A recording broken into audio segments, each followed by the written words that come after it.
Hello, everybody. My name is Grant Ellis, and this is Invisible Sun here on WebDM's Twitch channel. It's great to have the phenomenal, indefatigable Jim Davis back with us this week. However, our friend TK joins the fray, cannot be with us. For those of you that don't know what Invisible Sun is, it's a surreal fantasy role-playing game where magic is really magical, takes place in a realm known as the Actuality, which is essentially a dreamlike reality where powerful magic users known as Vizsla go on exciting adventures, uncover deep secrets, and solve fantastical mysteries. The game... thank you so much for the sub, The End Hero. The game is currently being broadcast on 5 different Twitch channels, 4 different channels I am the producer on, as well as Monte Cook Games' official Twitch channel. And why don't we go around to our cast and crew and have everyone introduce who they are and who they'll be playing tonight. And let's go ahead and start with Jim himself. Thank you, Grant. I'm having an extremely normal one, not coming down from the rush that is staring your own mortality in the face, which is a fun and interesting way to end a vacation, nor dealing with online controversies and the like. I am ready to immerse myself in a wonderful world of magic, surrealism, and secrets. And Pseudonym is back from her research at the Vancian Archives and has some answers and many, many more questions, which is what good research produces anyway. So there we go. And TK's not here to go, "It's me, TK!" So alas, we will skip over that. And Jordan. Hi, I'm Jordan Shively. I write weird things on the internet, and here I am playing Noah Besden. He is an eremitic stoic apostate who devours knowledge, and currently he is dressed like an old Western undertaker getting ready to go to a party. So the little string tie, black suit, kind of like a little lanky and looking, everything's a little tight because he isn't that good at dressing up for parties. So that's where we are right now. Crazy hair. I'm curious to see, is this the night Armida and Noah dance the dance that only the Vizsla know? But alas, that's probably going to be Noah episode thinks 14. any dance patterns that people try to teach you to dance are bullshit, and you should only not dance them because that's just a structure, man. That people are trying. He just to put comes out there upon your slam feet. dancing. That's just like that's like a prison for your feet, man. That society is trying to build. I love it. I love it. Man, I need a book of Noah-isms would be great. And returning this week, the lovely and beautiful and talented Kelly, the opera geek. Hi, I'm Kelly, aka the Opera Geek. So I am playing Armida, and unfortunately, TK decided that I was going to have an 80s style pompadour and leather studded jacket for this party. I have none of those things. So I just put on my opera earrings and my opera necklace and like fluffed up my hair because I have no clue. But happy to be back on WebDM. Yay. Yeah, I had tried to order like a Western tie, but it didn't come in the mail in time. So this was as close as I could get to the Undertaker outfit. Everyone's looking pretty snazzy. Speaking of looking snazzy, the one half of WebDM's hosting team and the DM of Starward Bound himself, Jonathan Pruitt. Thank you, sir. Thank you. It's good to be back, yes, again, and ready for the party. In the last few days, Galahad, my character I'll be playing this evening, the itinerant stoic of the Order of the Makers, who warps time and space, seems to get a lot done in a very short amount of time. And probably in Babylon's house, it's usually where he likes to work. He likes an audience. It's the one time he doesn't mind the neighbor standing on the wall and like looking over his shoulder because it allows him to have an audience to talk to. But he presents everyone with their own little handy dandy little flit of light. It would be the Vizsla equivalent of a drone. He presents pythons, and it looks like a swirl of just like library candlelight, like old school. So it gives a nice warm glow to Python as they proceed this evening. To Armida, he presents a drone that once he activates it, it flitters away and there's nothing, and then you hear just like a little like a little laughter come from somewhere, and just as you're walking around, you have little flits of laughter and joy as you walk around this evening. To Noah, he presents a very small, just a perfect circle. It's like a perfectly white, and once it goes, it kind of flies a little low, and then just from nowhere, a stark light shines on Noah, providing him perfect noir shadowing. And a giant shadow, no matter where he is, it's this giant shadow on the wall, even if there is no wall somehow. And he presents everyone their party favors, as he calls them, and bids everyone, let's have a good evening, shall we?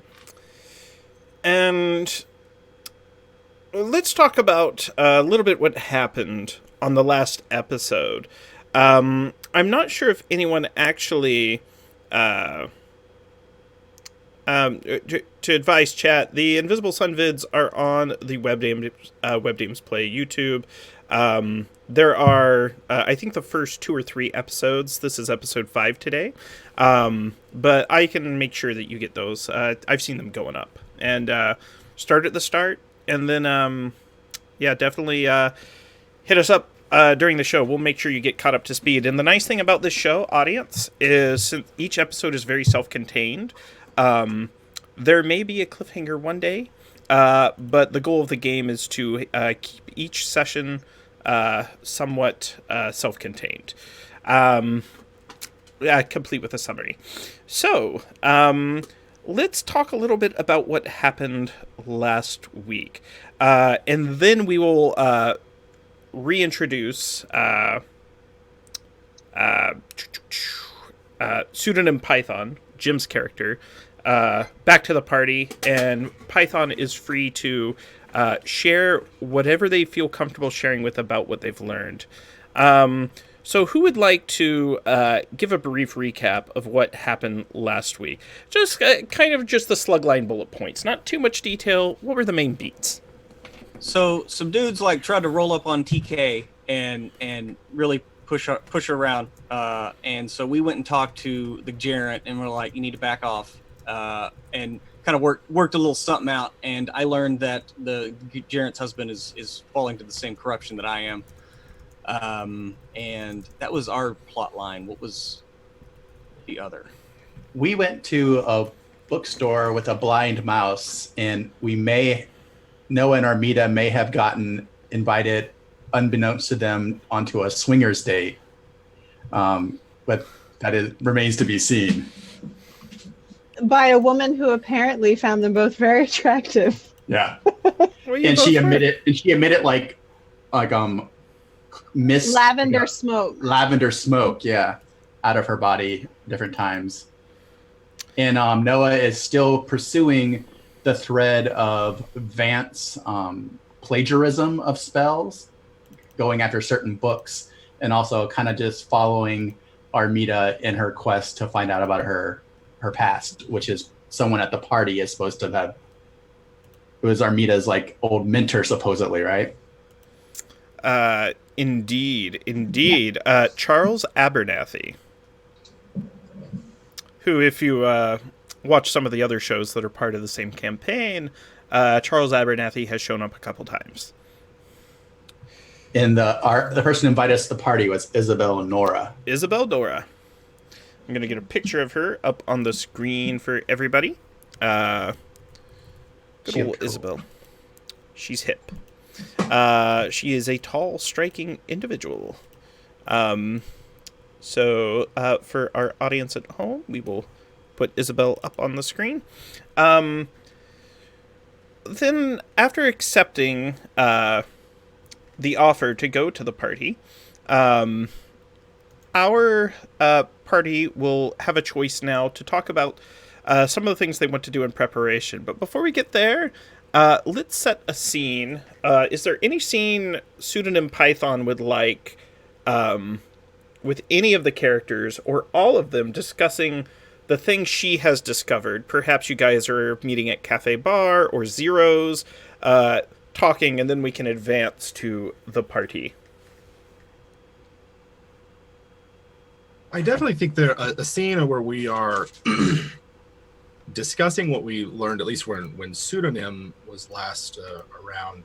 Some of those things, particularly this Mr. Child and what Pseudo was able to discover from the Vance archives about their Limerence Street and some of the other avenues of inquiry that we started out with. So maybe let's do Cafe Bar is a good location.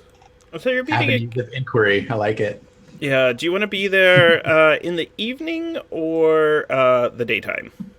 In fact, I suggest we set it during the day so you can go to the party at night. Yeah, that sounds like a good idea. So our story begins at Cafe Bar. They have recovered as a business since Babylon and Fantacleon had ill fortune with the law enforcement locally, and an individual lost their life in the nearby vicinity. There is several Vizsla and non-Vizsla who are enjoying good food. They're eating sandwiches that look like purple octopi, and essentially the sandwich itself looks like an octopi on another octopi with a balloon in the middle. But supposedly it tastes like Cheese Whiz. And alas, so the gang is all together. Food has been ordered, and it is on its way. In the meanwhile, Python has a revelation for the party. So Python is usually, when you see her, she has, she wears like Lululemon sort of like workout clothes sort of style. She's always dressed comfortably and Oh dear. yeah, well, she's comfortably, but not like I don't know, like an athlete or someone who just doesn't really care about formalities. But she still has her veil on. She still has that copper scaled veil that she wears, and she's sort of just like relaxing. She got there ahead of everybody else after her journey across Fartown, and once everybody arrives, I really apologize for my absence lately. It's quite well, as I'm sure you understand, the archives are amazing, and you can get quite lost in them. But I was able to find some interesting information about Limerence Street and some of the people that we met there. I'm amazed you were able to find anything in that labyrinth of bullshit, but Well, if you did find something, let's at least make the most of it. I know very often it's learning how to navigate that bullshit which gets us what we want. Limerence Street has no record of it. No one knows about it, nor Mercy, who was said to control that secret that we were looking for. I'm not sure what that means, other than even a lack of information is enlightening. If the Vance don't know about it, then it's possible that Limerence Street was a victim of some sort of powerful magic, or... Well, I don't know, but I find it intriguing that there... It would have to be if it is erased from the entire library of the Vance. It would have to be, yes. Erased from every book, every mind. Yet, except for ours. Except for ours, yes. So perhaps it happened while we were in shadow. Or perhaps there is some through thread in our experiences that connects us to something that kept us from that magic. Potential, yes. Like I said, it's enlightening, but disappointing. As for Mr. Child, the rectifier, it was? Oh. Yeah, that fuckhead. I met someone there who had met him before, or rather had a run-in with him. An unpleasant sort of fellow, as we know, but he's been enlisted to,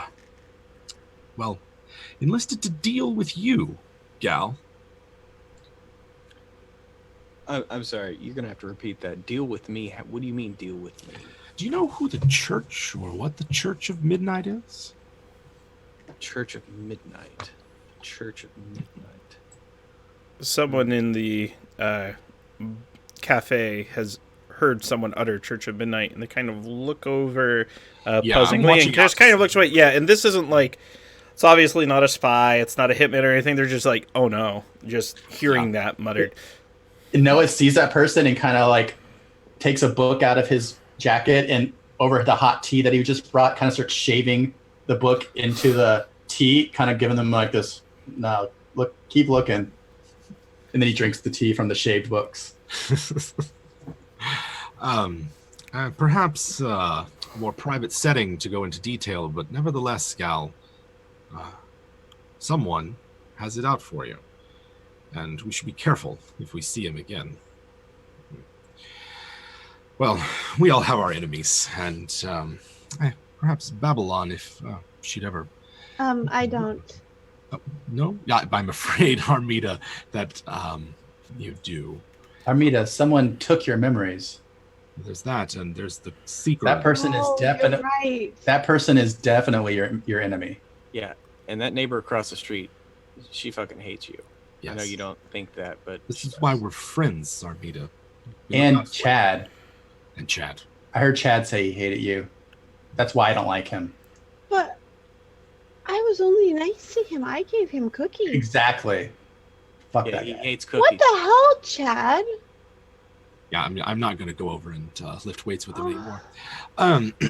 Nevertheless, your companions that you call forth, there are others that notice, and I'm not sure if you knew about what a seeker was, but it knows about you, and you've probably seen it more than once now, yes? We saw it in the place beneath. My pig saw it. Pig? Uh-huh. Oh, of course. Nevertheless, it's drawn to your particular flavor of magic, particularly anything dealing with souls or the calling thereof. Something to keep an eye on. That's kind of what I do. Yeah, I'm afraid that I don't know if this one can be deterred from bothering you, but it's something to be, well, it's something to watch out for. Can we kill it? We never established out of character. We never established if Python knows anything about like these seekers, did we, Grant? Python has only picked up somewhat we'd call very academic information. If she searched the noosphere for a wiki article, all she found was a stub. You know, it's like that. Yep, you got stubbed. Armida, it's potential that you need to just better protect yourself when dealing with post-corporeal beings. It's seems. But maybe I could learn how to actually summon the seeker. Well, then if that you could do that, then our enemies will have a lot to worry about. I don't think that's a very good idea, and a small, ghostly boy individual is kind of floating, his little head just kind of floats up between Noah and... Who are you sitting next to, Noah? Who's closest to you? I would probably be sitting kind of by Galahad. You and Galahad, and just says, that seeker's dreadful. Have you found Limerence Street yet? I had high confidence in you, Python. Not yet, but we have leads. So apparently it hasn't been erased from the minds of the dead either. Or at least this dead child. Not me. In fact, you should probably ask a member of the Pneuma. I think Mercy was friends with them. Who are the Pneuma? They were a group of magic users. Most of them lived on Limerence Street, but not all. What sort of magic did they practice? Powerful kinds. There was one strongest amongst them, but I can't remember his name. He used to chase me out of the streets. If you don't mind me asking, perhaps it's not too traumatic, how did you perish? I don't remember. It was very, very long ago. How long? Do you remember that? No. And unfortunately, I've had far too many tragedies and traumas to remember much of it, but I do remember my house was on Limerence Street, and I do remember the Pneuma. At least I seem to today. I've got to be going now, and then he just kind of vanishes. Should have got a name. You could call him back. Thomas appears right back again, and then he's just like, I wish I could eat that food.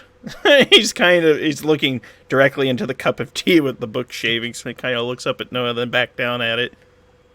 What's the name of the book you're eating? Secrets.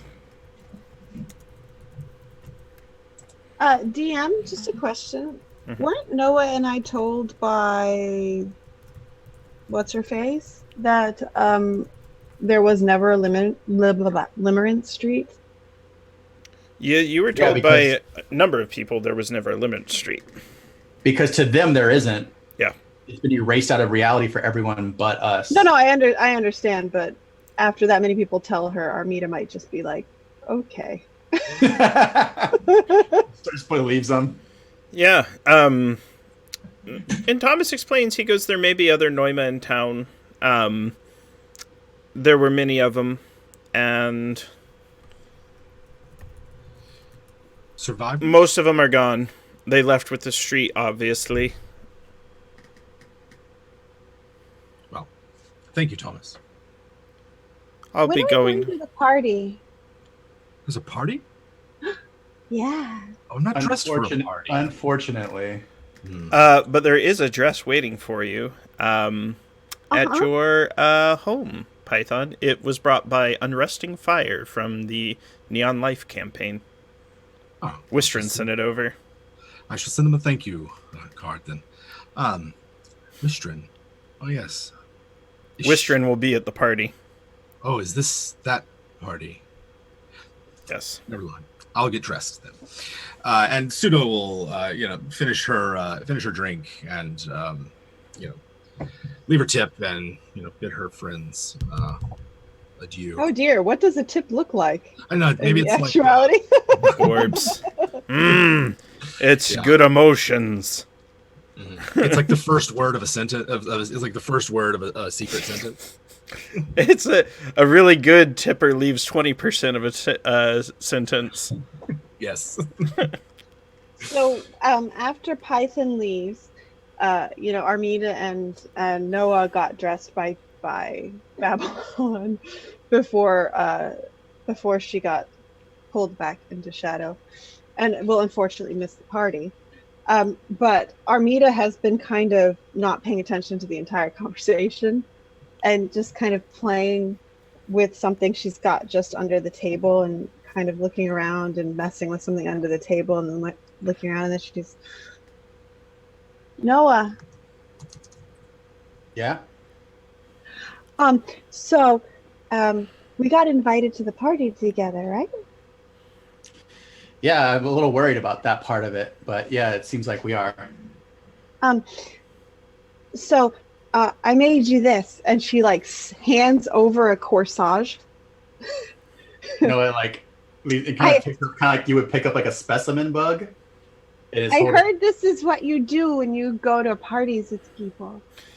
And it's like a corsage made out of kind of like dead plants that she found in her house. And it's on brand for Noah. And a page from an old book that she's like accordion together and tied up. And she's just looking like. Noah's looking at it, and for a second behind his back, he has his hand, and he's starts tracing like a few symbols in the air, and another corsage starts to form in his hand. But then he kind of looks at Armida, and then he just kind of lets it dissolve behind his back. And he goes, "Oh, thanks. That's very nice of you." Oh. Because for 1 second you see he was about to engage in it, then he goes, "No, I can't." Dude, Archie's giving you stink eye from the table. He pins it on his jacket. Thanks, Armida. You're welcome. It looks really nice with your tie. Yeah, I like dead books. And with that, we're going to change scenes. Is there any... I don't know if I want to end that on joy or despair or just confusion. But she wouldn't know the difference, honestly. I think it's despair a little. A little bit. But I think that's one of those poor... Because he had formed, he was almost about to So does that mean Archie saw it behind his back that he was going to and then dissolved it? Because Archie will totally narc on you. Archie totally saw it and totally knows what was going on with those 6 cat eyes. As far as the character moment, Noah was about to maybe change the way he lives his life, but then he decided that, no, I'm not going to. Yeah, that's when we get to our character summaries, we'll revisit it as well, because I think there's an even deeper plunge that may happen. Is there anything in particular that... how does each character want to prepare for the party? So it's going to be this evening. is there any additional preparations that want to be done? This is when Gal would have presented everyone with their gifts after he saw Armida give a corsage away, and then Gal just wears his party glasses because his everyday contacts are assholes. Armida is just absolutely fascinated by this like sound drone that she's got, and she's just sitting around like trying to figure out where it's coming from. Noah's kind of like leaning over, but like with the kind of that brooding with like the shadow casting to the side and like stark relief of his angular face. I'm and his going. hair Yeah. with shadows too. Python, are you going to wear the outfit Wistron sent for you? Yeah. Python will she'll wear the outfit. Getting ready. Python's home is like her, her outer, when she's out of her home, she's very outgoing, very, wants to do things, and it's always like, hey, you go jogging with me at like 4 a.m. or let's go climb this, mountain just for the hell of it kind of thing.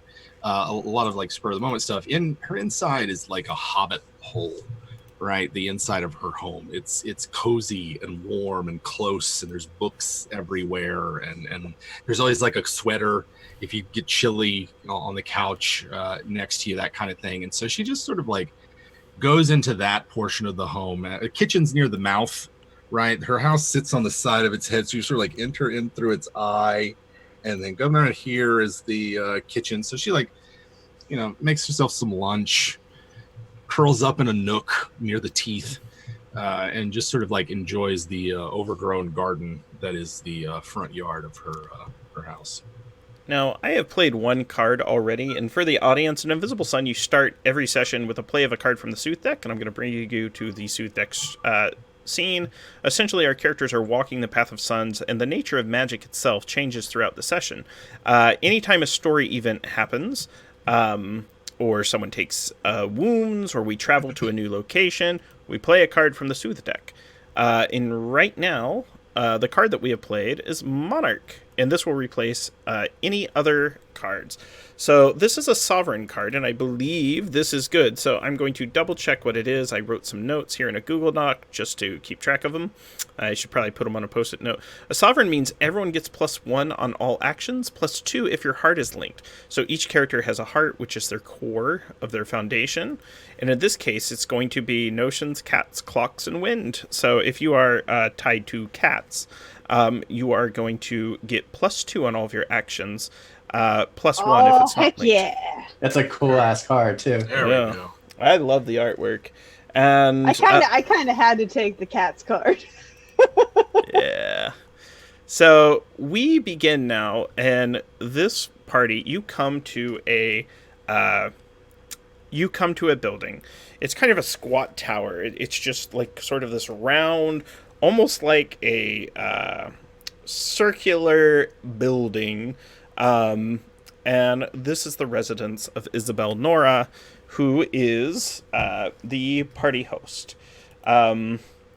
Guests are invited in immediately, and as you go inside, the architecture inside does not match the outside at all. It's not round in any way, shape, or form.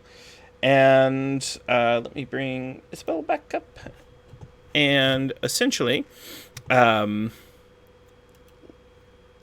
there are a variety of guests.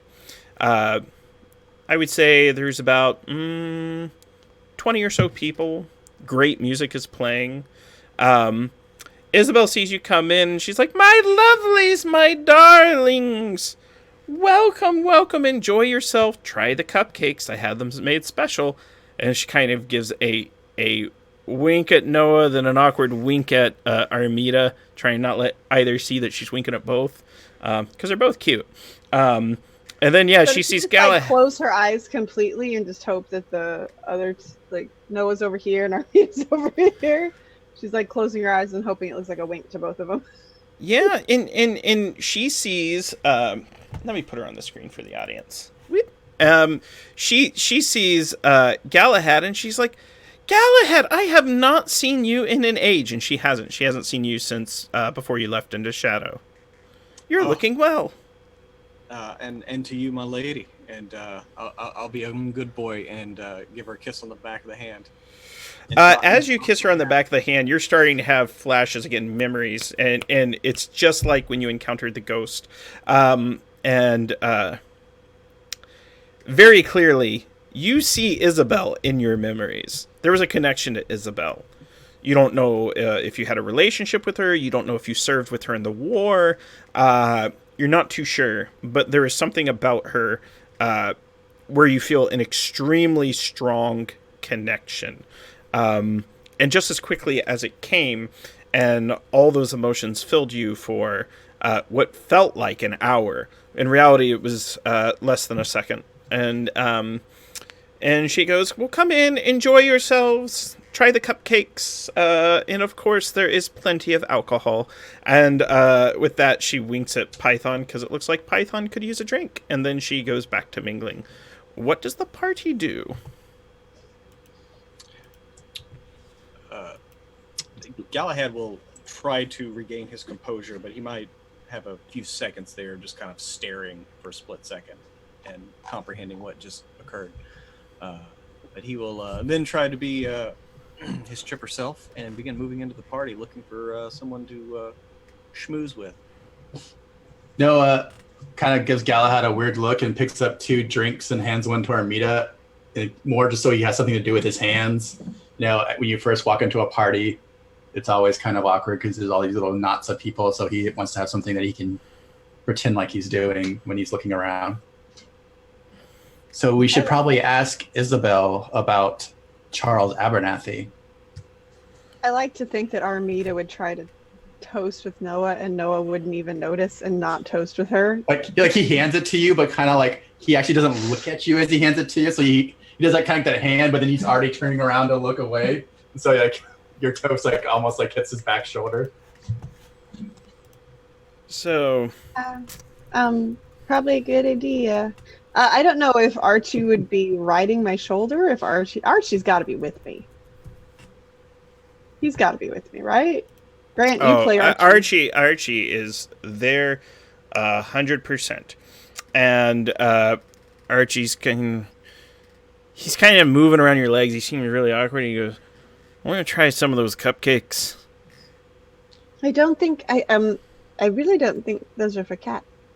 You should bring me one. Over his shoulder to Armida goes, let's not waste any time, and starts walking towards Isabel. Yeah, you go right over to Isabel, and she's there. Armida does not follow. Instead, she gets a cupcake and sits down on the floor next to Archie and starts eating. Yeah, a platter floats over to you. So, like, it's kind of floating, you know, almost like Sword in the Stone style. Yeah, it's coming over, and there's cupcakes all over them. They're not quite as good as Snickerpoodles, but Snickerpoodles. Yes. Do you take a bite out of the cupcake? I shove an entire cupcake in my mouth. Oh no! And then start feeding. All right. Feeding Archie. Always eat an entire dilate. Yeah. What happens is you feel a sudden rush, as if you're about to fall off a great height. Whoa, whoa, whoa, whoa! And then you barely catch yourself, and that's the emotion you feel when you eat the cupcake, and you get that kind of relief from almost falling and then not. That is the sensation you feel after you eat the cupcake. And so does anyone else who eats one. Thank you, Mr. Pokey H, for the Twitch sub. Archibald, I don't think you should have these. Archie goes, come on, just a little bit. So, and he's kind of like pawing at your mouth. A little bit of... Noah thinks Armida is right behind him. Mm-hmm. So as he comes up to Isabel, he's like, it's a great party you're throwing here. We had heard that there might be someone who we would like to talk to besides your beautiful self. His name is Charles Abernathy. Charles? He's right over there. And she points over, and there's a bar. The drinks are pouring themselves, and there's a tall man. He must be, a good 6'3". To describe him, he'd look a little like Christopher Reeve if he had some stubble. I think I can post something like that in chat. he's kind of handsome, and he's having a drink, and he seems to be reading what looks like a book of pocket poems or something, you'd have to guess. And he's just kind of nodding to the music, kind of enjoying. Every now and then his fingers drum to the beat. In my headcanon, he's Michael Fassbender. That's great. If he's Michael Fassbender, I'm sorry. I'm taking your corsage and giving it to him. That's great. So Noah still thinks Armida is behind him. So he's like, oh, we should go talk to him. And he's kind of like just standing there awkward. He turns around and sees that she's not. Yeah, she's on the floor crawling around with Archie, who's trying to get cupcakes from her. So I'm only going to link this in the chat for the other Visnay. Sorry, chat. But when Noah turns around, I don't know if it's from the cupcake or what, but he sees Armida just kind of sitting on the floor zoning out, and he see all these awesome, hands and faces and heads coming out from behind her, and she's just sitting there staring blankly in front of her, and just all this stuff is coming out and around the front of her. So Noah kind of looks at his drink and looks at Armida and looks at his drink and then sets his drink down on a side table and walks over to Armida. He's like, I don't think this is the time for whatever it is you're doing. Armida? Armida? Oh, hi, Noah. When did you get here? I've been here the whole time. What are you doing? And everything sucks back. Archie wanted a cupcake. Oh, okay. And mind you, she's still got frosting all over her face. Oh, and Noah's like, yeah. Now that Archie is finished with their cupcake, I found Charles Abernathy, and we should go talk to him. Who's Charles Abernathy? Noah kind of the reason we're here, Armida, the person who maybe was your mentor that we found out about. I thought we were just coming to a party together. That is a plus, that we get to go to a party, which doesn't happen often. But we came here because the whole reason I left my house and my books and everything I was doing was to help you find out where your past has gone. A very gaunt woman starts standing and talking to Charles at the other side of the bar. And she has over the top half of her body what looks like a large translucent jellyfish that is lighting up as she speaks. Charles seems to be more interested in the book and speaking to her, though. So she's... And TK's not here. Babylon knows who she is. The rest I of you assumed do not. our entire goal for coming here, Armida, was to talk to Charles.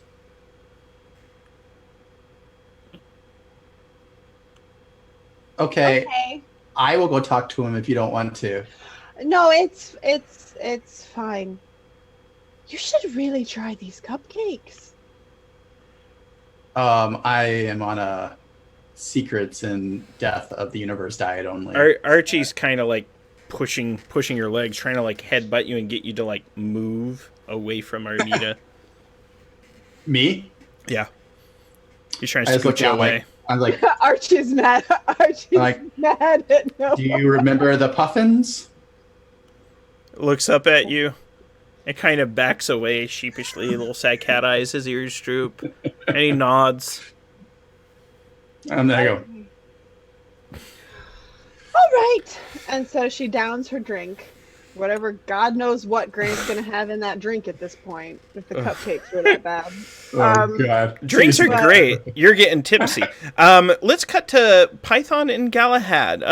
You're here at this party. You've been invited. What do you do? Are you looking to talk with guests? Are you looking to dig around for information to anything else you've been looking for? There's a large amount of people. Yes, Galahad would be doing two things right now. He's on the lookout for Mr. Leo, Mr. Benjamin Leo. If this is a big party, a lot of movers and shakers, he might be here. But while doing that, he is going to begin talking with Python, basically looking around to find a place amidst the hustle and bustle and the fervor of the party, and maybe we can have a sort of like a private chat. Benjamin Leo is not here, but his assistant most definitely is. There is this pale pink octopus form being carried by two little fluttering insect wings around the room. That is his assistant, Kyam. And Kyam is kind of floating around, trying to get a hold of more cupcakes with these octopus arms, but, they're kind of keeping him away. He's had a little too many. Okay. What about Python? Are you hanging around Galahad, or are you poking on your own? I'll make a circuit with Galahad. I'm mostly going to see who's here. Her head's been in books and the archive for the last couple of weeks, and so she's, kind of looking to stretch her social legs, as it were. So she'll see who's here, who she knows, who she doesn't, anyone interesting. But she's looking for two things. Number one, Wistron. And then any of the higher-ranking Vance who might be here that she might see an opportunity to either just make with the nice or introduce herself or something like that.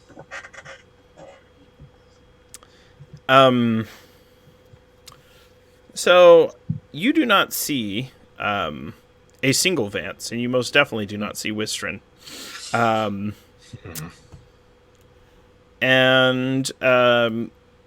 But you do catch the attention of a short individual. He kind of looks like Beck in the early 90s. Beck, the where it's at, he's kind of got the tousled hair, and he's wearing, a sharp jacket, kind of listening to the music, and he says, "You look lost." What? Oh, not lost. Just carries a cane. Just don't know where I need to be yet. You were at the campus recently, weren't you? Recently, yes. I saw you poking around. I happen to there? be a Vance. He's not high-ranking, though. One of the journeymen. Yeah, second degree. Well. Any fruitful research? There's a number of spells in this world that remain unfinished, and it feels like many people feel the need to finish them. I say focus on our own work, so my research is my own. I hope to have a spell named after me. I feel much the same way. If you make your own, you can call it whatever you want. That's the plan. I want to call it, you might think it's silly, but I'd like to do an outdated word, like supersonic. Nobody says supersonic anymore. They sure don't. Bravish's supersonic wall of guinea pigs. I'm just kidding. Cupcake? Sure. And, Pseudo holds it for a while. Like a glass. My name is Bravish. Bravish. Well, Bravish, here's to your supersonic vermin. Yeah. And he hands you a thin blue cigarette. And he takes one, and as he smokes it, no smoke comes out, but it is clearly a blue cigarette that emits no smoke. We cut over to Galahad. Galahad, did you want to chase down Kiam, the floating pale octopus? I'm gonna notice Kiam's cupcake troubles, and I'm going to procure a couple and kind of swoop up and be like, and present it to them. Oh my goodness! You're asking me to marry you? Not And he just starts yet. laughing. Not just yet. I made a funny. And he's like crackling up horribly. That you did. It was What- quite hilarious. And Galahad's going to present. He's like going to pull up the gold coin that he was presented the other day. Oh. Oh. What can you tell me of this? Of this? There's no chocolate inside. However, it means you're highly favored of my boss. That's the first thing I checked for. Actually, I was very disappointed in that. Good. Highly favored, Mr. Leo. Yes. Benjamin Leo, the richest man in town. What? How hard is he trying to and kind of look around conspiratorially? Well, how hard is he trying to stop the Chamberman? As you say the name Chamberman, it almost looks like you've deflated this octopi. And he kind of drops a bit in the air and he goes, "Oof. He's using all of his resources, but my fear is he'll bankrupt himself and still lose the fight. The Chamberman's in everyone's pockets. He's bought off most of the Garants, he's bought off most of the constables, except for the Panther brothers. They're still loyal." Okay.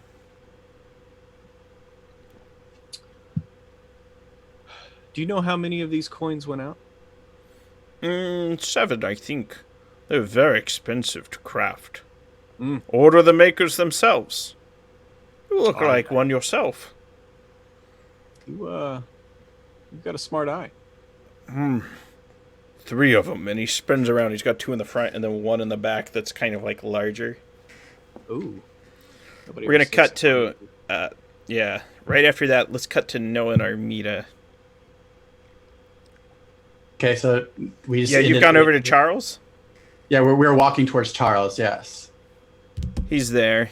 He's sitting at the counter, and you are within. You're about 3 feet away. He's talking to the thin woman with the. I should probably add that I put a very fancy collar on Archie for the party. He has a very fancy. Are there any sparkly bells on it? collar. There is a bell. He's not very happy about it. Dinga dinga dinga dinga dinga. Yeah, Archie's kind of sheepishly following. With his eye on Noah. So how do you Noah kind of looks at him like, yeah.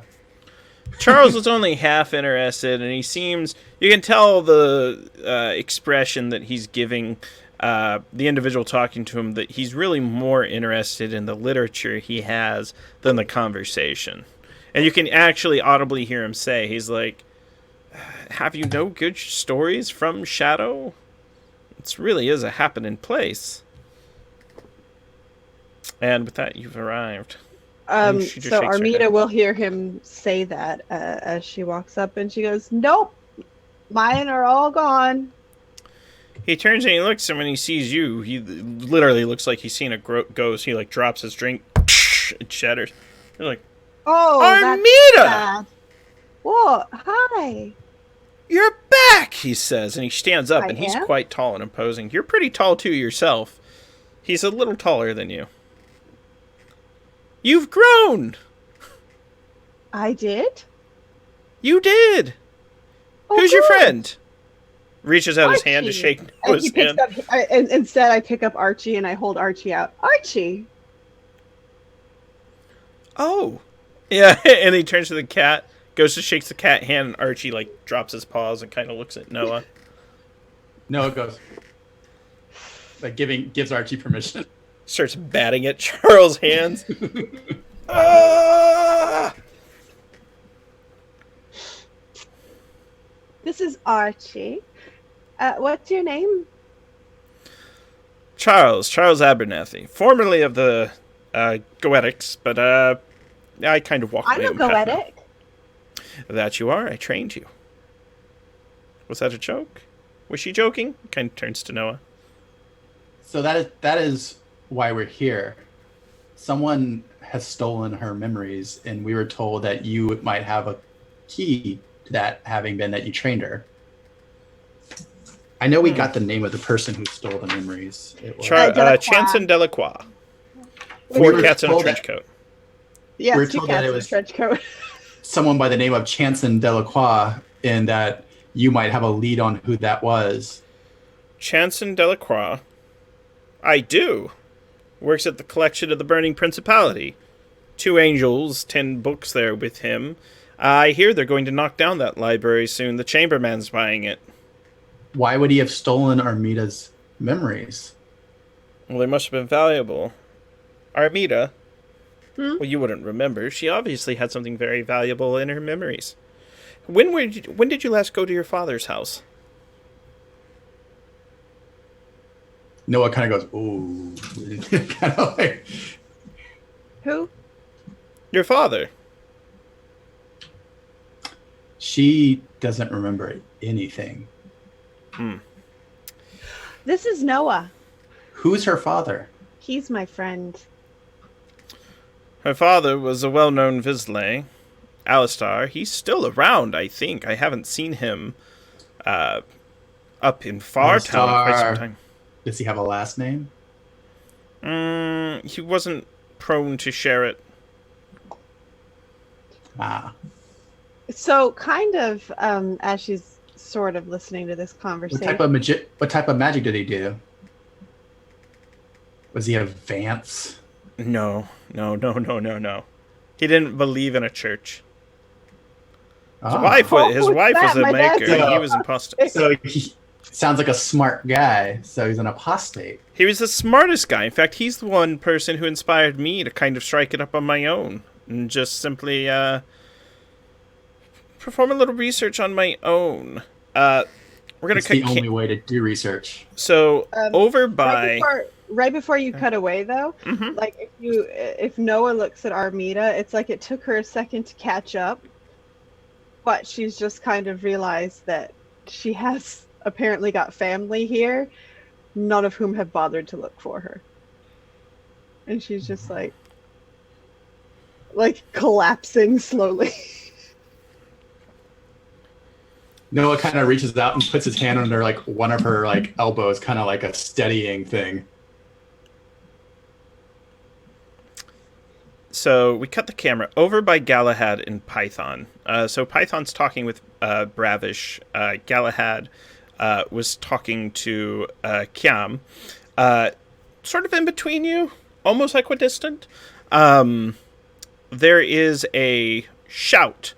You're not Soraya! And there's kind of an old woman who was talking. There was the thin woman covered in the translucent jellyfish. She had left as you started talking to Charles, because she didn't want to intrude. And this old lady kind of, her skin melts away and she grows into this tall, shadowy form of a man who pulls out a knife and says, "Just let me talk to Isabel. Let me speak with her." And Isabel seems shocked, and everyone in the party's kind of taken back. What do you do? So Galahad and Python are the closest. What sun is up right now? On the card? Sovereign. Well, I mean, with regards to like if we wanted to cast a spell or whatever, and Oh, the colors. I have a spell that is dependent on what sun is up, like Okay. specifically. Let me double check. So, let me go to the rule book. And let me go. So, Path of Suns. I should know this. It's not silver. I want to say it's green, but okay, so we're the green sun, yes. Okay. And it's actually right at this moment that we switch, though, to blue. And green magic is a little stronger, and pale magic's a little weaker. So creation magic's a little stronger, and magic that deals with the dead are stronger. So let me show the audience El Cardo and Alas. So it's the Relentless Rumor card, tied to the Ravens family. And Did this enter into like a confrontation type scenario where we go in a certain order, or? Here's the order we're in. We know that Galahad and Python are the closest. Further back, you, Charles Abernathy, etc., are further away. But Galahad or Python can declare either of them what they want to do in this situation, if anything. Right. Galahad is simply going to. Is there a space kind of behind this guy? Yeah. Okay. You just see Galahad like move, like he takes a step, and when his foot lands, he's behind the guy as he just kind of steps the distance in between where he is and behind that man. All right, you end up over to him. Python, what about you? I mean, is there anyone like a bouncer or a doorman here to begin with? No, there's just Vizsla. So Python will just step in front. I don't think that this is the time or place for this. So I'm going to introduce a GM shift, and I'm actually going to give you a point of joy, Python, as Paris, Isabel's scorned former lover, charges at you to stab you with a knife. So I need you to make a defense roll. It would be considered a dodge. That is, and it's going to be, yes. And it's going to be, I know it's been a little while, so you can spend points from your pool. You can spend sortilege to add an additional die. But on a 10-sided die, you currently need to roll a 7 or higher. And we're on a different Suge card now, not that sovereign one, are we? No, we are not. Okay. In that, or we are. We're on green magic Rovers. now. Yeah, Relentless Runner. All right. And here we go then. All right. Okay. All right. I will roll my D10. Yeah. And I will spend. I'd like to spend some movement, right? Like I don't want to get stabbed in a party or anything. But so what do I add for that? If I tap into my movement pool. So you spend a point, and it's going to lower it from a 7 to a 6. All right, that sounds good. And all right, let's see where we go. What happens? 3. Okay, so you have been stabbed. Right. You suffer 3 wounds at the moment. Or 3 injuries, and so you now have a wound. One wound. Yes, 1 wound. And to clarify what a wound means, we actually play another card on the Path of Suns. So let me do that. In the card we play, ooh, looks like a pretty one. It is a Swan card, the companion card. So companion cards duplicates the effect of the last card, so green magic is extra strong.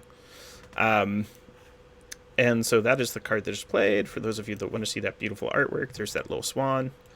Going back to the gameplay. Checking really fast. Let's have Noah do his action, and then I will explain after that the consequence of the wound. All right, so Noah had just gotten another drink and had been about to take a drink when all of a sudden this person becomes a big shadow person with a knife and stabs Python. So he kind of like coughs into his drink.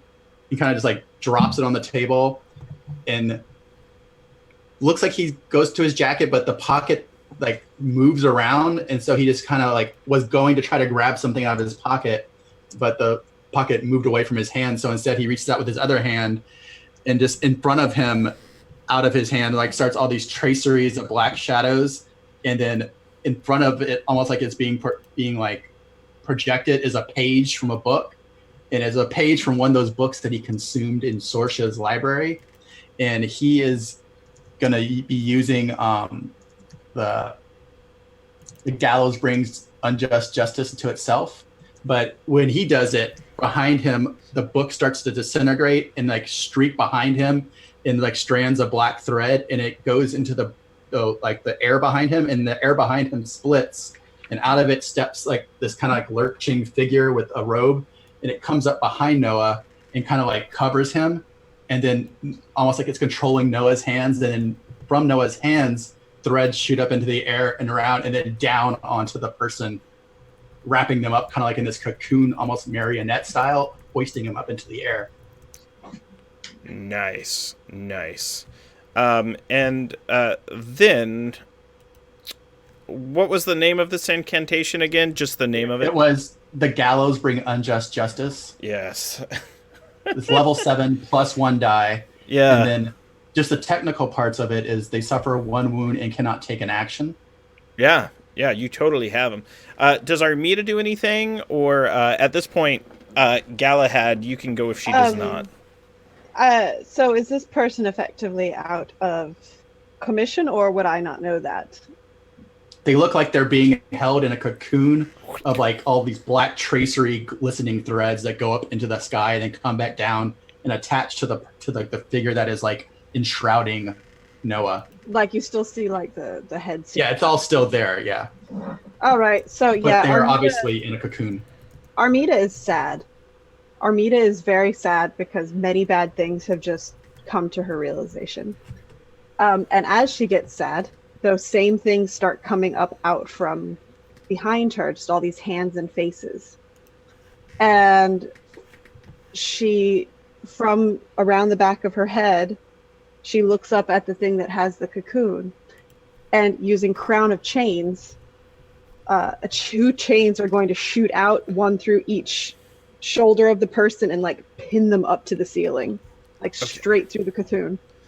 So here's how it works. And they're in the cocoon, but I need you to make a sorcery roll. Sorcery. What's the level of the spell? 3.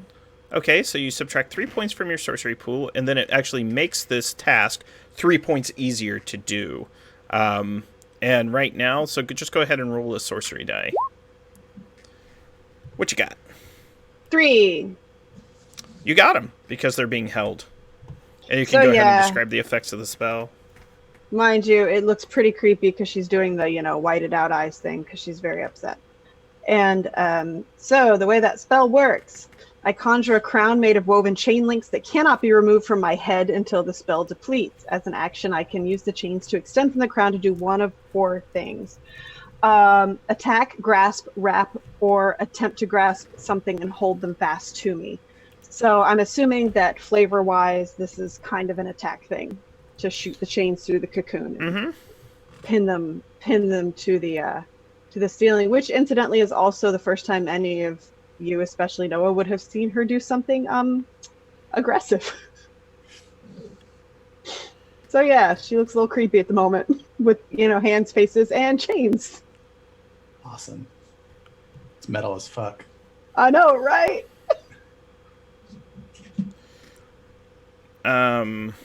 I want to see what Pruitt's going to do because he's playing with a watch or something, and that usually means he's going to do something. Oh. Well, Galahad seeing his friend Python done the way that she's been done, and knowing that she still has a secret to tell, knowing that we're green magic is up right now, cool. So he opens his watch and begins tuning it, and a soft green glow begins emitting from it, bouncing off of the lid and washing over Python. And then you see an image of the assailant, almost like he's reversing time. And it's going to look like the assailant's knife leaves Python's body, and the wound is closed now. Because currently you are healed for equal number to the spell's level, which is 3.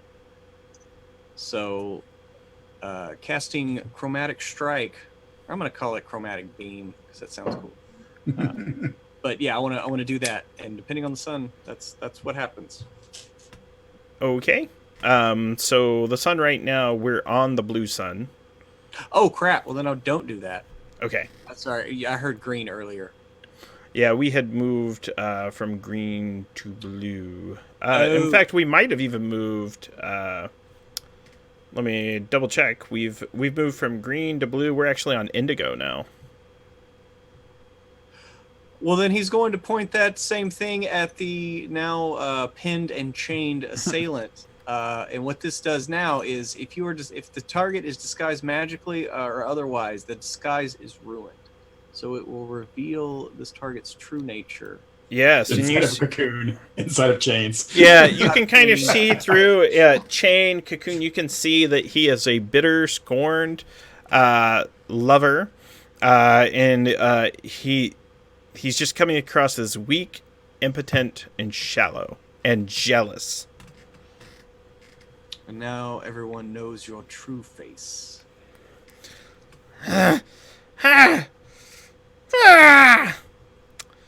Charles Abernathy gets up, and Ravish, who was somewhat flirting with Python earlier, takes his cane and pulls out a very thin sword from it.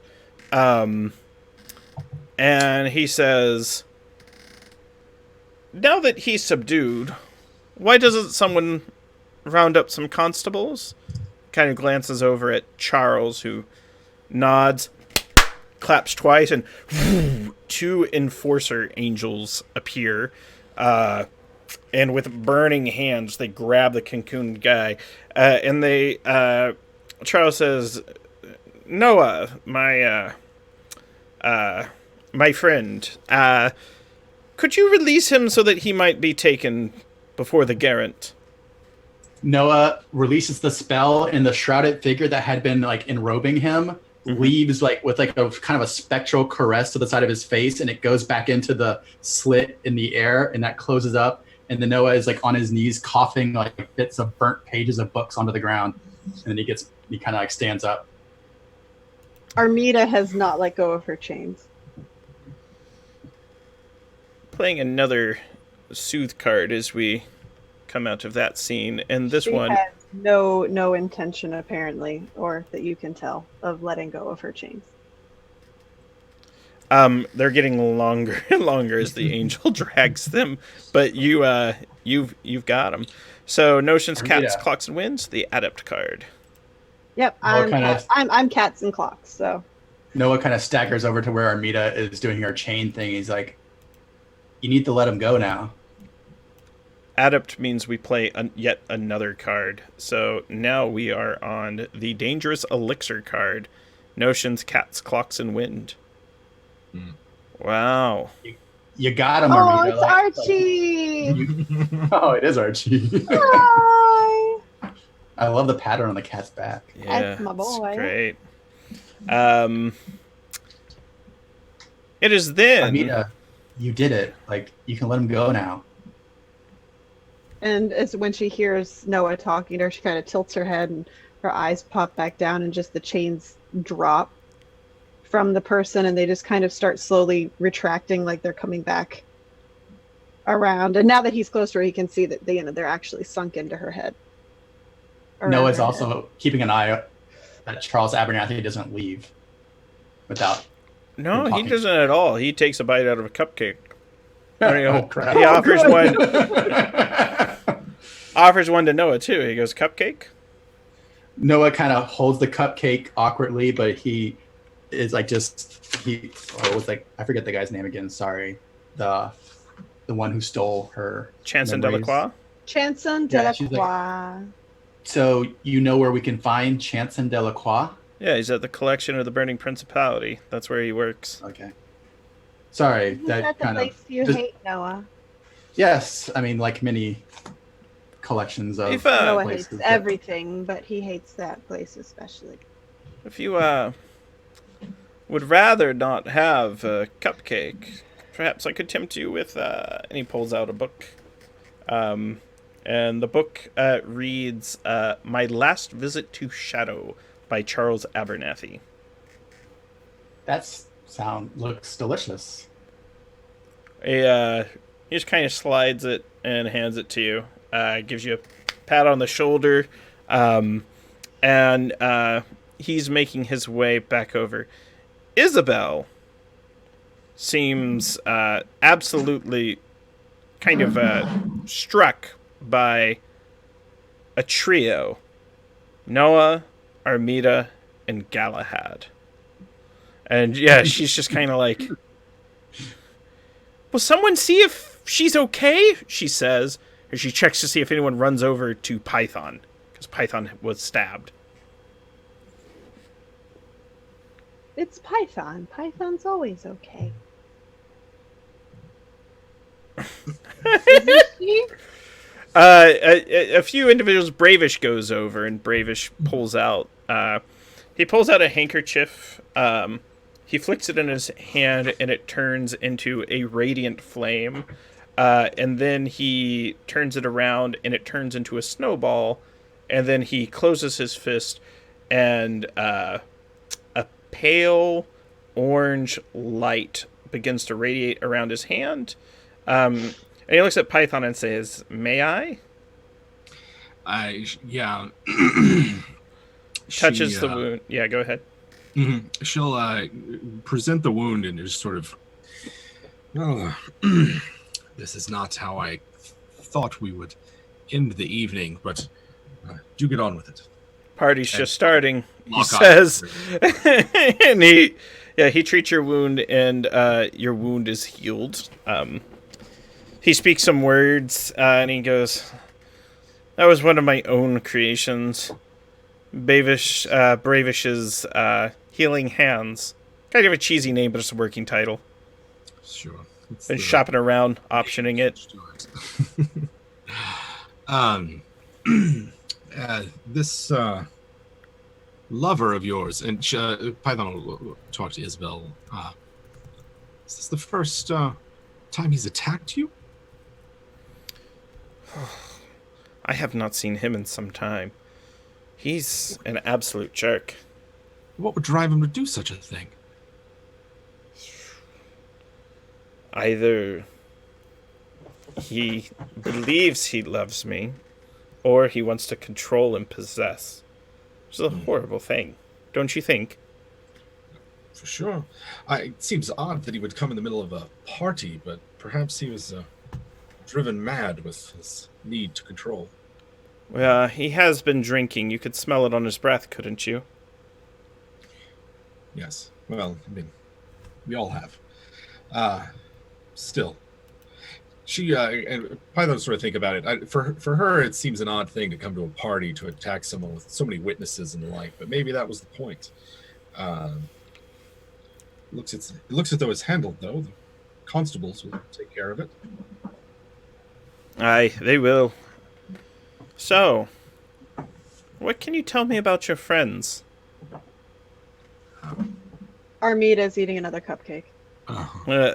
And she goes, particularly the sad one. And like all three of them kind of have their own baggage. Right, looking at the sad thing. Noah's kind of looking down at his, inspecting his corsage a little more closely, like idly.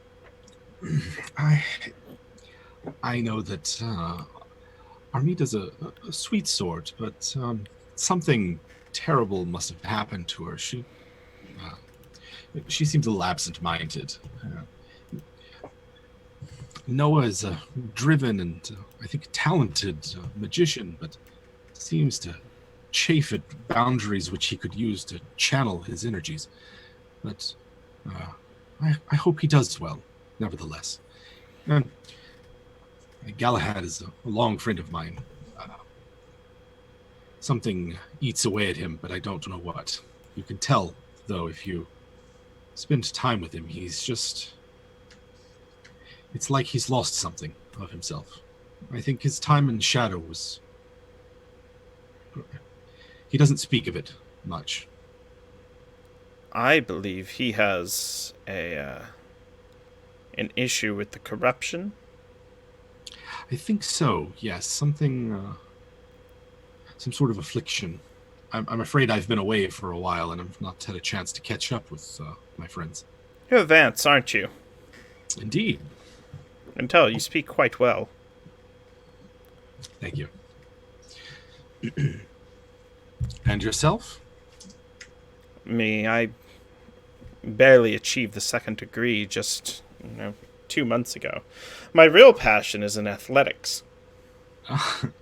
I find that keeping your body ready to channel the magic that you wield is of utmost importance for precision and control of your magic.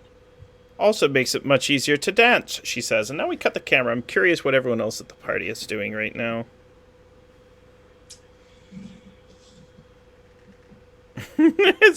There's Noah. He's sweeping. He's like push broom. Charles is like pushing it with him. It's like, the good ones always clean up, and you're like, man, you're a jerk.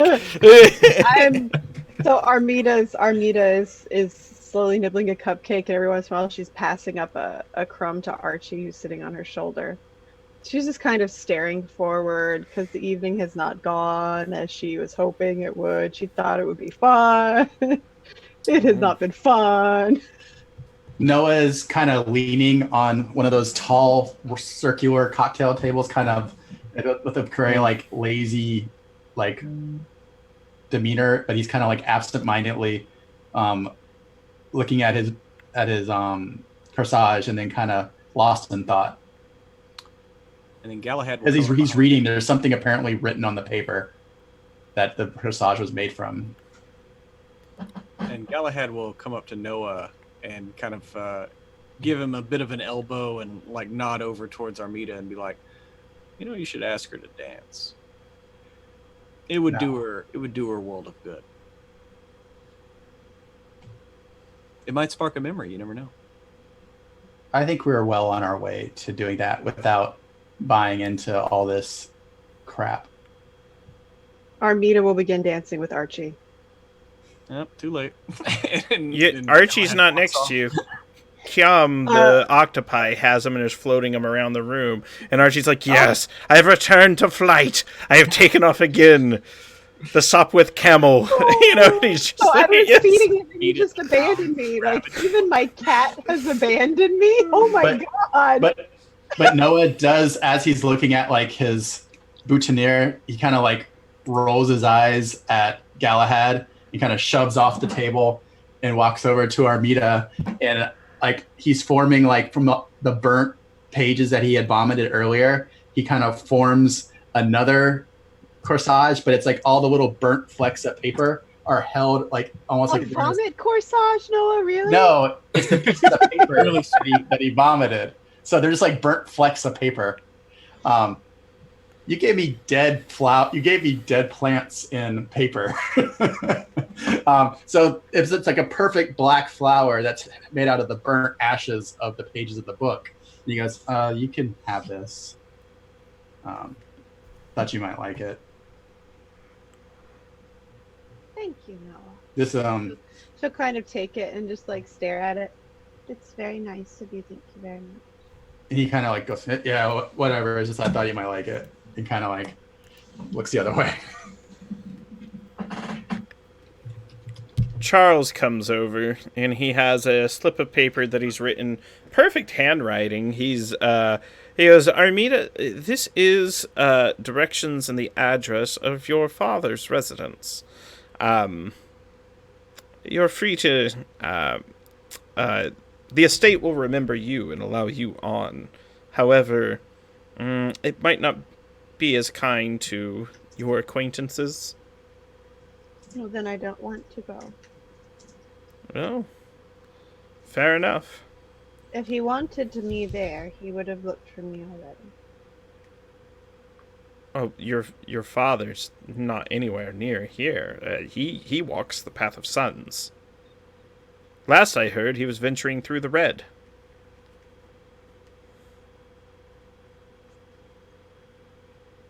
Oh. I think we can, Armida, we can handle ourselves. You don't have to worry about us. She'll reach out. Father might be someone we should talk to. She'll reach out and kind of take the paper and like tuck it into her collar. Thank you. What was your name again? Charles. Charles. We know each other. Of course we do. And with that, Charles kind of turns and Galahad kind of checks. He looks like he's put a facade up, but he feels a very, very deep pain right now. And you can almost tell, and you kind of get the hint, he feels somewhat responsible for it. Saying I sense that? You sense it. Mm. You've seen things. You know as a soldier. It is then that Wistrin arrives. I'm here! Oh snap! Pseudonym's date is here. And she looks amazing. Formally Wait, dressed. does Pseudonym have blood all over her now? Yes. Mm-hmm. And she also sees young Bravish tending to her wounds, and Isabel Nora herself chatting her up, talking about how much she can lift. It's one of those things. Suda's sitting back on like a fainting couch or something, sort of like half propped up. She's still got the cupcake in one hand, and is just sort of letting the magic that's knitting up her wound do its work while chatting.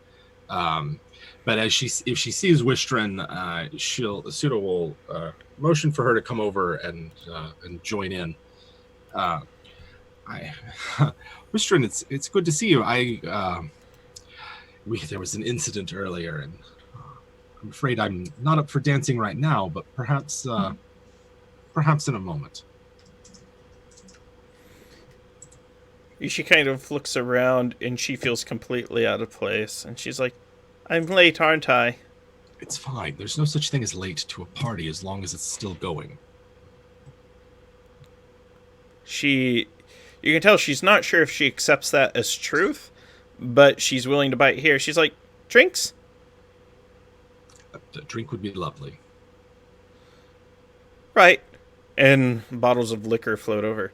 Right about then, Thomas the ghost, his little ghostly head, appears next to Noah again. He goes, so have you fixed things yet? No, we're working on it. I think you need to find a member of the Pneuma. Yeah, we still haven't found anything about that. I should ask somebody. I know there was something happened and we forgot. Is this Noah a party? kinda like, yeah, you should go try the cupcakes. Noah kind of like smirks and then walks off after Charles Abernathy. Yeah, he's floating behind you though, and Thomas is kind of floating next to you. He goes, "This is a party. Why are you by yourself?" Because I don't need anyone to help me. Yeah, but why did you come here alone? Oh, I came here to help Armida. I'm not alone. I'm here with people I know. Noah, he's about to form the F of friends, but he goes, people that I know. I came here with a. I went to a party with a girl once. It ended horribly. Is your night going to end horribly? I don't know. Armida is on her third cupcake. And it's just kind of like, whoa. He kind of looks through Thomas and sees Armida like tripping on another cupcake and goes, all signs point to yes, though. And he continues after Charles to try to like stop him so he can talk. Someone here might know about the Pneuma, particularly him. He spends a lot of time in shadow. And then Thomas vanishes. Charles. Kind of turns and looks at you. Yes, Noah. Before you leave, I had another question. Have you heard of a group of magic users called the Pneuma? He kind of sizes you up as you ask that. I want you to make an interaction check. Ooh. So He's I not will too sure what he should say. I will spend Certus of that. Mm-hmm. Let's see, I'm trying to find. Yeah, I got it right there. Take it off. And then I'll roll it. And that makes it easier. Yes, it'll make it one task level easier. Oh, that was a 1 I rolled. So that's better than a 0. Yeah. Do you want to spend a sortilege to re-roll? Because he goes... Yes, I would love to. Yeah, he's kind of sizing you up. He's like, Rolled a 9 that time. all right. He goes, well, this is what I know. Better be very careful, speaking of the Pneuma. Every last one of them's being hunted by the Seeker of Souls. In fact, I've heard the Seeker has killed 4 of them. The Seeker has been after Armida. He's like, we have to hide her. We've got to do something. Or we at least can't let her be alone. Is there a way we can mask her to the Seeker's attention? Like, can we hide her aura? That's going to take some research. And you 'Cause and this I all both started- are welcome to the schools. This all started when we were looking for a street called Limerence. And I know you're going to say it doesn't exist because apparently it's been taken out of existence for everyone but ourselves. Yeah, but I heard a We all ghost talk about Limerence Street. Yeah, the ghost remembers apparently as well. Yeah, and I there's have yet to discover the thread that runs between us. there's a group of ghosts that, at the end of town, there was a train station. It was never finished. The Deathless Triumvirate never completed it. It's 13th station. The ghosts there's a whole group of them. They know all about Limerence Street. I How do thought you they know were talking nonsense. How do you know that they know? You've heard them talking about Limerence Street. Yeah, every now and then I hang around there and try to find Visley that have recently returned from Shadow. Also, I like to learn a little bit more about kind of the old ways, and he gives you that goetic half smile. Yeah. Do you know where we can find any of the surviving Pneuma? There was one in town named Variagen. He lives in Fartown, I believe in a house on Cadellis Road.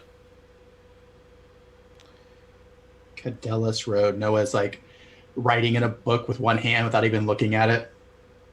It's been some time since I've met him, though. Well, that's better. It's better than nothing. Also, you wouldn't happen to have heard of this book, would you? And Noah kind of shows him the tear sheet from the library of the book that he's trying to hunt down, that the Vances got the plagiarism from. The Unholy Foundations of Cosmonazi. Mm-hmm, he goes. I'm trying to find the author. Let me take the name down, and I'll probably bring you in a week or two. And unless I find it sooner, but if you don't hear from me, if I can't find it in a week or two, I'll let you know. But I'm pretty sure that given my connections, I might be able to make an introduction.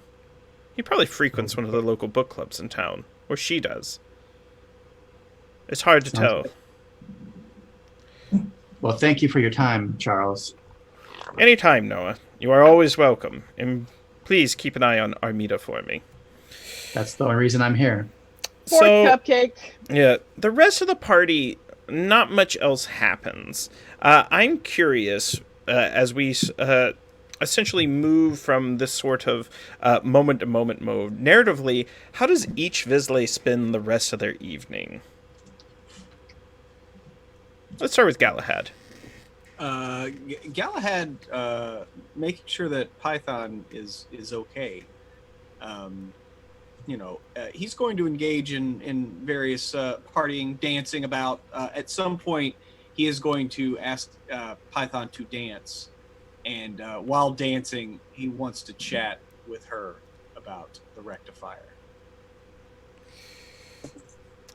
Let's play that scene out. Yeah. Right. Yeah. We can do that. Okay, that's fair. So we'll do a side scene, the dance, essentially. Bravish is dancing Jim Davis. Clip that, guys. That's going to be a GIF. That's it. That's the only time I have ever and will ever dance in my life. But that's amazing. It was the best thing I've ever seen in my entire existence. That's what you get when you're raised Baptist.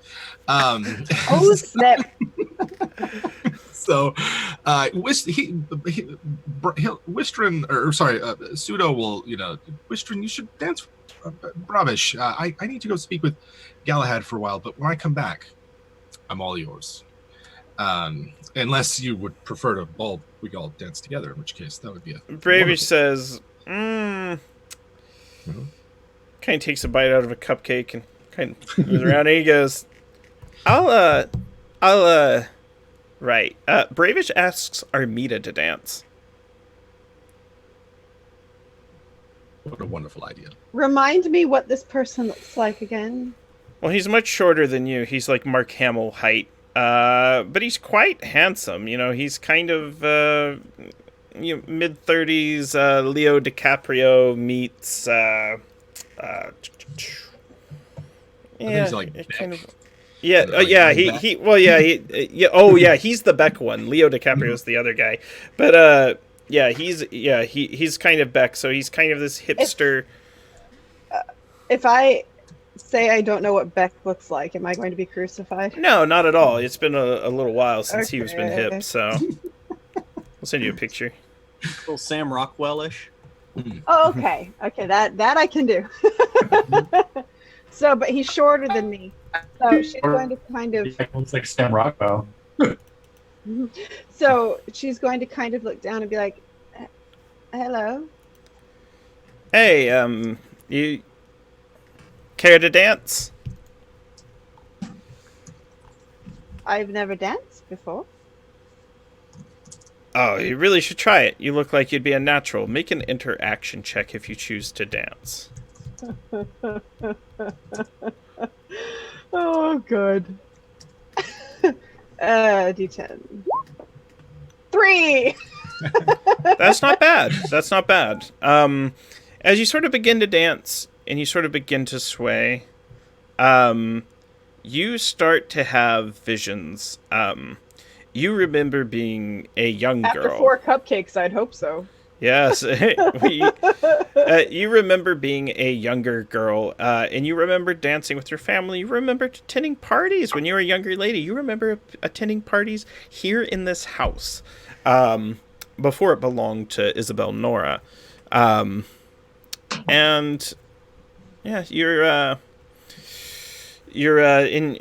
kind of enjoying it. And after some time, Bravish says, "So, what's the story with your friend over there?" And he kind of looks at Python.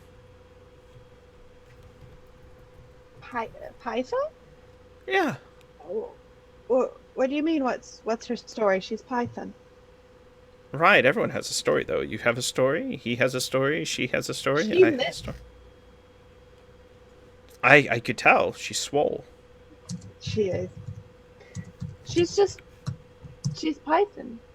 She's advanced, and she's been very nice to me. She seems a She good lives- person. She lives in a head. In her head or someone else's? Someone else's. It's charming. Well, you seem like you're missing part of yourself. Are you, or are you whole? I guess we're all missing something, so it's probably not so bad for me But because I you're don't missing really your remember memories. what I'm missing. You're missing your memories. Yeah. I bought one, he says, and he reaches into his pocket and he holds up a small orb. You can see in the orb your face. He goes, I lost my inspiration. So I went to see someone and I bought some. This belongs to you, he says, and he holds it. It's yours. She does not trust him. I didn't know it belonged to you. I'll give it to your cat. He's still floating around the ceiling with the octopi. Archie, Archie. Noah. Noah like kind of looks up from where he was like leaning against the table and like, what? He has one of my memories. I have one of her memories. So Yes. he was about to give it to you, right? Yeah, he's holding it out, but she's. Sorry, that was really funny. She does not trust him to like reach out and take it. Because this dude has just like danced with her and he was like, hey, great time right here. I bought one of your memories. That is just creepy. Well, you were clearly missing something. You've seemed very aloof all evening, and it wasn't until I got close and started conversing with you that I recognized your face. You look different when you were a child. So you are obviously going to be returning this to her. I'm trying to, but she won't take it. Will you take it? Please Noah don't eat reaches out it. and takes it and like. So "This is you why we're hold, here, Armida." yeah, you hold Armida's childhood imagination in your hand. All of her hopes and dreams when she was a child. And you have literally that essence of her mind. Do not eat it. And, and it's like worse than the cupcakes. It's just like, You can, if you Noah's holding it and he's looking at Armida and like you can see like the edges of his mouth, like his teeth, kind of like these shadow teeth, kind of like. Because that's the only reason he is being friends with Armida in the first place. These shadow teeth are kind of like going out and retracting, kind of like this, almost like this kind of like an involuntary snickerty snack of his teeth. And he looks at the memory, and then he kind of like hands it to Armida. He's like, "This is what we were looking for." So she will take it. And his hand's like shaking a little. He's like, "Just take it, please." and I bought it from an ice cream parlor. It came out of a You coin did. machine, one of those 25-cent Were there machines. more of her memories there? I don't think so. That was the one I wanted. Most of them were just bric-brac. Noah's kind of like, there's like a little bit like this black oozing sweat that is like running down the side of like his temple. So And he's just like, And you can tell this individual's being completely honest and forthright. So you can tell me if this is something that He's like- can actually happen with the way this memory gumball exists. But she goes to take it from Noah, and he's putting it in her hand, so the gumball's in her hand while he's holding it, and she puts his hand down on top of her so that when the memory goes into her hand, he gets part of it too. Because Yep. he looked very sad. And here's what you know. Both of you know. Both of you know the names of your mother, your father, and... Well, my mother and father. Not yours, Noah. You didn't get them to. Your mother and father. And, Yeah. yes. And there's also the name of a sibling. So it's Alistar is the father. And we'll handle all those names in a side Okay, scene. perfect. Noah kind of like goes like he's like a little like, and then he looks like slightly like awkward that someone saw him do this. He's like, Yeah, Armida looks a little bit like, well, that was supposed to be a moment, and you just made it weird. That's what they do. Pruitt, you're muted. You're muted, Pruitt. and there's like black veins on the sides of his eyes that are just like kind of like throbbing now. What did you expect, Armida? I mean, look at his shadow. It's like this big- It's like huge on the wall. And Oh, and with that, let's start going through our character summaries about what we learned about our characters and how they changed. That's a good fade to black. Just roll credits.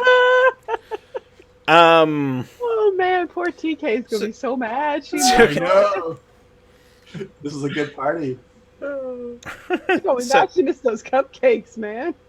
So let's start with we're gonna go in reverse order from the intro. So let's start with Pruitt. Kind of a quiet night for Galahad, but there's gonna be some follow up with Benjamin Leo and Kiam and your background. Well, I mean, he learned a little bit. Learned that there were only 7 coins that were made, and that the makers made them. So if he wanted to find out some more information about that, I'm sure it's in the archives. Mm-hmm. And so also this business with Isabel and the memory that he had. He really wants to follow up on that because that it was intense, and he hasn't really felt anything like that in quite a long time. So he's got some leads to follow up on though, and time is running out. He's slowly fading away, the poor guy. And Armida. Yes. It was kind of interesting for Armida because I will kind of clue everybody in now since Noah didn't actually look at the corsage that I did, though. you did, but Yeah. you didn't. Yeah. So Armida had found, dead plants because she was not really good at taking care of plants, and a book, and she had written down the names of all the ghosts she could remember in her house, so that when Noah inevitably eats his corsage, because she thinks he eats everything, Well, I'm going to, 'cause, yes, there was paper he in it. he would know the names of the ghosts in her house. But she obviously did pretty well towards her mysterious background. She got some of her childhood memories back. She got her mother's name, her father's name, and her sibling's name, and also got to use an ability she didn't know she had, because she didn't know she could do that chain thing until she did it. So yeah. And let me add that Galahad, you get 2 acumen for attending the party and battling with Paris. Armida, you get 3 acumen, 1 for advancing your character arc and 2 for the party. All of you get 2 for the party. And let's move to Noah. Talk So about your Noah character. had an interesting night tonight. He had to go into a social situation, which he tries to avoid because he feels like every time he's around a lot of people, he can almost see the webs of like traps of their like laws and rules that they want to cage him in. So he tries to avoid that, but he wants to help Armida and also find out where her power comes from. So he went along, and then it was weird for him. He started to like think about people not just as ways that he could use them, and then he's having to deal with like what that means for his overall plans if these people aren't just ends to a means for him. So yeah, would you say the whole experience of going through the party for Noah was, and this is also a question for Armida, was it more of a high or a low? So joy or despair? Each of you are going to get one or the other. Mm. And you get it can be different for both. I feel like for Noah, it was despair, because like he doesn't know what to do in this situation, really. Mm-hmm. Like, Also, things are getting beyond his like stoic way of like that he's organized his life, and he's starting to see like the threads become untattered a little that he usually keeps very sewn up, and so he's a little despairing at the fact that his plan is going down a different path he hadn't planned on. Definitely despair. yes, Armida. especially that end note. Poor guy, Bravish too. He just recognized, he's like, I have one of your memories. I got it from a gumball machine. He didn't even get it from Chance and Delacroix. And the scariest thing, and you're gonna learn, that's a memory Chance didn't even take from you. Oh, good. Yes. I feel like we did a lot of advancing on the plot of Armida's past, though. Mhm. Like we got a lot of information, and also advanced the plot of the plagiarist Vance. Yeah, and Galahad, make sure you take a point of joy for making all those wonderful gifts as a maker for everyone. Don't forget your gifts; they'll come into play. Did someone make a dancing Jim Davis gif? Oh yes. Oh, yes, they did. Oh my gosh! There you go. That's tweeted out. Oh, Jim Davis, that is a beautiful thing. There you go. It's mostly dancing beard. That's fine. That's the way it is in reality. So. Oh God. The There should But be yeah. like a warning on that. you also Giant. Noah also gets an additional acumen for the plot advancement.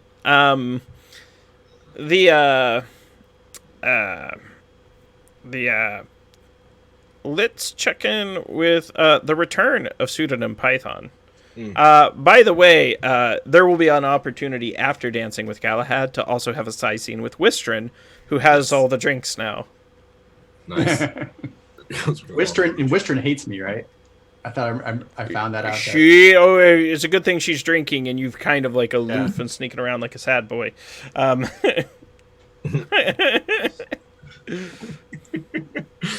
Let's see. What did Pseudo learn? I think she still has. There's still something in the back of her mind that she's searching for and has yet to find what it is. I think in that sense, what she's learned about herself is that she can't just go about her search willy-nilly and assume that someone will know or be available, that she has to focus her on her goal and sort of pursue it. And so I think in that sense, there's a lot of internal sort of like heightening of focus for Pseudo, but this was not about that. What Pseudo learned about herself is that having a chance to party and be cut loose is important to her. She would be willing to put herself at risk to protect or defend the person who's invited her in.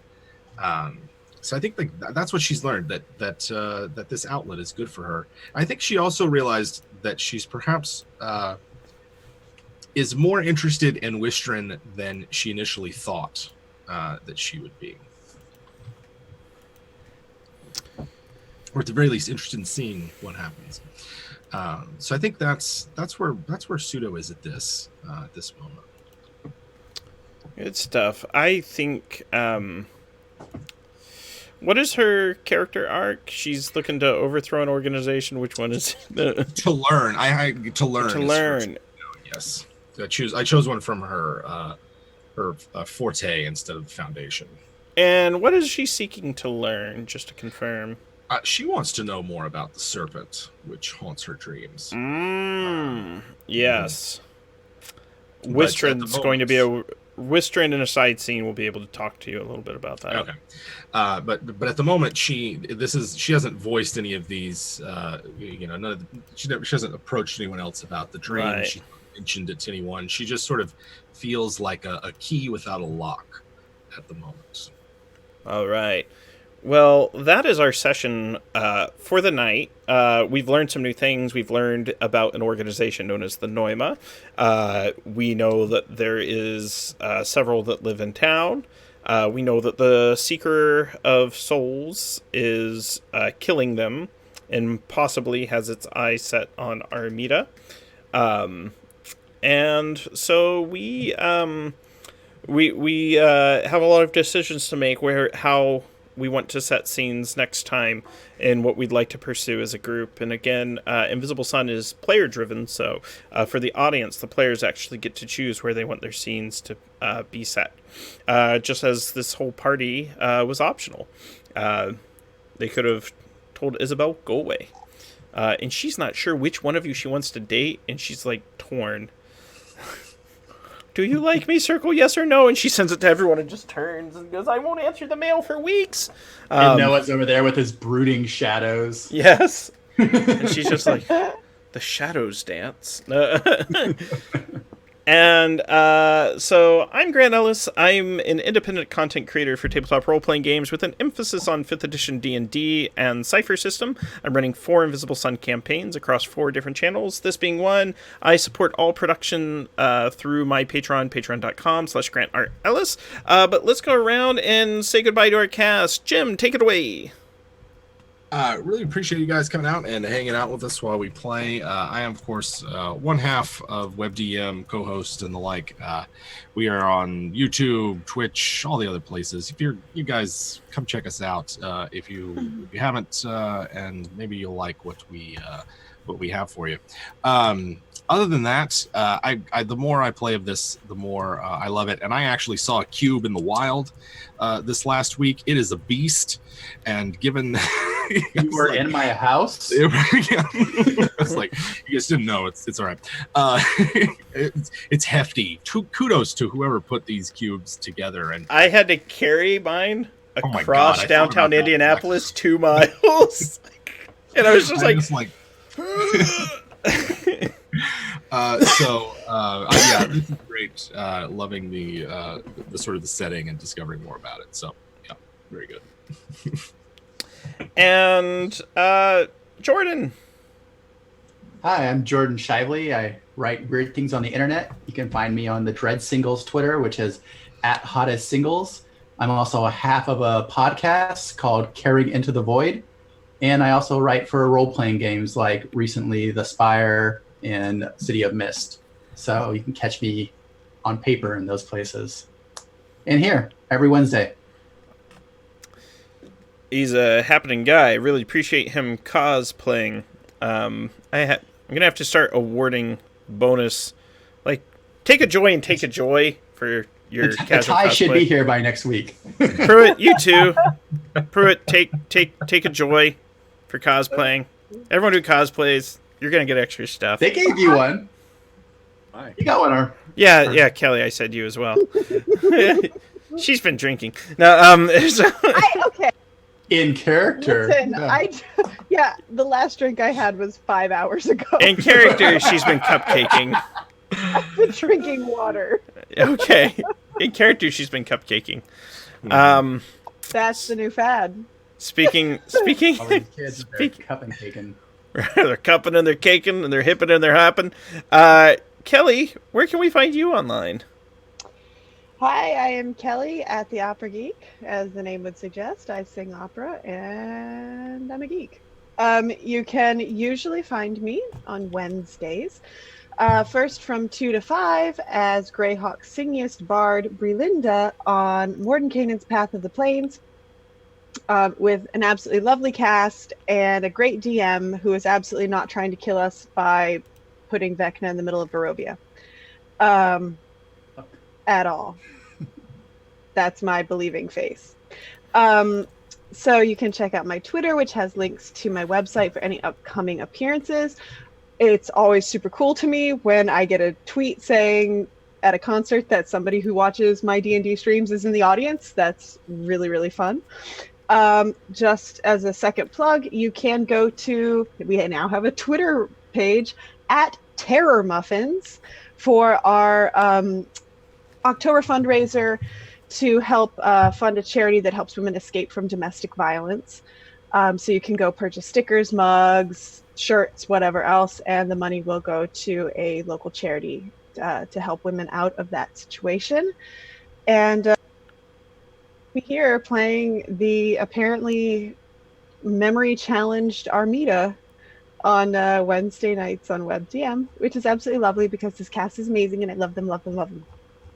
And their cats. I like the cats too. And last but not least, Pruitt. Tonight was awesome. I had fun at the party. It was it's just a nice, easygoing session. Just only a little fireworks there to kind of break up the dancing monotony. But I'm one half of WebDM, of course. You can find us here everywhere. It's good times. I can't wait to get back to Starward Bound next week with you as the producer there, Grant. Yeah, it's a lot of fun. It was fun running it last night with the Hero Battalion. Yeah, getting to play in your own campaign. I recommend it to everyone. It's a lot of fun. So thank you all for tuning in tonight. Really appreciate you all tuning in. Catch us next week for more Invisible Sun action. And have a wonderful evening. Goodbye. The river rolls through the countryside, and voices of 100 crows, a celestial tide, and great pine branches overhead, where the wild wind rides.